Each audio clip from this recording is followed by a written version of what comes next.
Konflik Timur Tengah semakin memanas sejak dimulainya serangan balas dendam Iran secara senyap. Pecahnya perang baru pun tak terhindarkan antara Israel dengan pasukan Korps Garda Revolusi Islam Iran atau IRGC. Bentrok tersebut dikabarkan menewaskan 14 orang dan 43 lainnya luka-luka.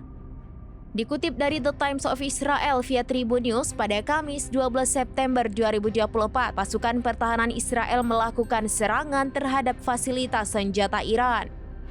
Adapun markas senjata pasukan IRGC yang diserang berada di daerah Mashaf di Suriah pada awal pekan ini.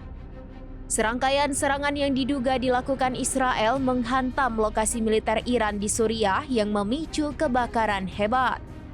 Media lokal Suriah melaporkan serangan tersebut menghantam pusat penelitian ilmiah Iran di Mashaf. Diketahui penelitian ilmiah ini telah lama dikaitkan dengan kerjasama pembuatan senjata kimia dan rudal presisi oleh Suriah dan pasukan Iran. Serangan itu dilaporkan menewaskan setidaknya 14 orang dan 43 korban luka-luka.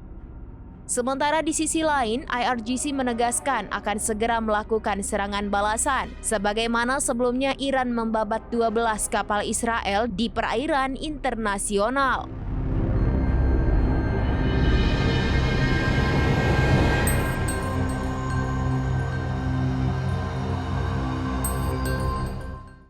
Download Tribun X sekarang, menghadirkan lokal menjadi Indonesia.